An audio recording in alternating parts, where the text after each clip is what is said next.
नमस्कार, मैं हूं साक्षी मुंगई। अभिनेत्री शर्मिला टैगोर को सुप्रीम कोर्ट से डांट पड़ी है। शर्मिला टैगोर को फटकार आवारा कुत्तों के मामले में खानी पड़ी।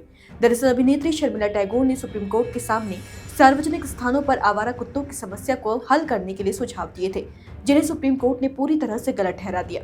आइए आपको पूरा मामला बताते हैं। दरअसल सुप्रीम कोर्ट ने आवारा कुत्तों से जुड़े मामलों पर शुक्रवार को सुनवाई की। न्यायमूर्ति विक्रमनाथ, संदीप मेहता और एनवी अंजारिया की पीठ इस मामले पर सुनवाई कर रही है। इस मामले पर सुनवाई करते हुए याचिकाकर्ता शर्मिला टैगोर के वकील ने तर्क दिया कि ये मामला केवल कुत्तों और मनुष्य के बीच की बहस तक सीमित नहीं है। उन्होंने कहा कि ये मामला अब सीधे तौर पर संवैधानिक सिद्धांतों से जुड़ा है। मीडिया रिपोर्ट्स के मुताबिक इस मामले में याचिकाकर्ता शर्मिला टैगोर की ओर से पेश हुए वकील ने सुप्रीम कोर्ट को बताया कि भारतीय समाज सभी कुत्तों को सड़कों से हटाकर एक ही तरीका सबके लिए लागू नहीं कर सकता। उन्होंने तर्क दिया कि इसका समाधान विज्ञान और मनोविज्ञान होना चाहिए। शर्मिला टैगोर के वकील ने तर्क दिया कि आक्रामक कुत्तों को पहले विशेषज्ञ समिति की ओर से पहचाना जाना चाहिए, उसके बाद कोई कदम उठाया जाए। उन्होंने सुझाव दिया कि कुत्तों के व्यवहार का आकलन करने के लिए एक्सपर्ट्स कमेटी गठित की जाए और आक्रामक व सामान्य कुत्तों में अंतर किया जाए। साथ ही काटने वाले कुत्तों की पहचान के लिए कलर कोडेड कॉलर का इस्तेमाल करने का प्रस्ताव रखा गया, जैसा कि जॉर्जिया और आर्मेनिया जैसे देशों में किया जाता है। शर्मिला टैगोर के वकील ने एम्स परिसर में कई वर्षों से रह रहे एक मिलनसार कुत्ते का उदाहरण देते हुए सुप्रीम कोर्ट से कहा कि कुछ कुत्तों को सुला देना जरूरी हो सकता है, लेकिन पहले एक उचित समिति द्वारा उन्हें आक्रामक के रूप में पहचाना जाना चाहिए।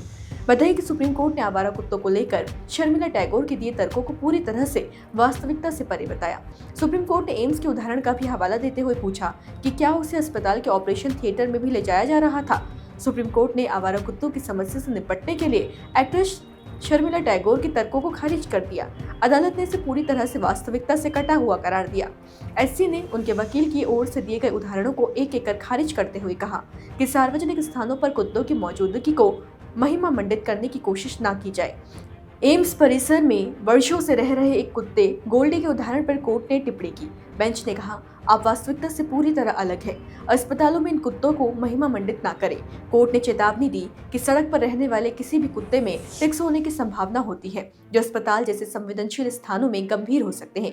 कोर्ट ने कहा, सड़क पर घूमने वाले हर कुत्ते में कीड़े मकोड़े होना स्वाभाविक है और अस्पताल में कीड़े मकोड़ों से संक्रमित कुत्तों के साथ स्थिति भयावह हो सकती है।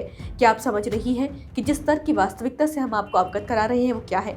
जॉर्जिया और आर्मेनिया के उदाहरण वाले तर्क पर भी कोर्ट ने आपत्ति जताई और पूछा कि उन देशों की जनसंख्या क्या है, आपको हकीकत देखनी चाहिए। कोर्ट ने सभी पक्षों को सुनते हुए मामले की सुनवाई जारी रखी है, जिसमें सार्वजनिक सुरक्षा और पशु कल्याण के बीच संतुलन पर जोर दिया जा रहा है। आप सुप्रीम कोर्ट की टिप्पणी और कुत्ते से जुड़े इस मामले को लेकर क्या कहना चाहेंगे? कमेंट बॉक्स में जरूर बताएं।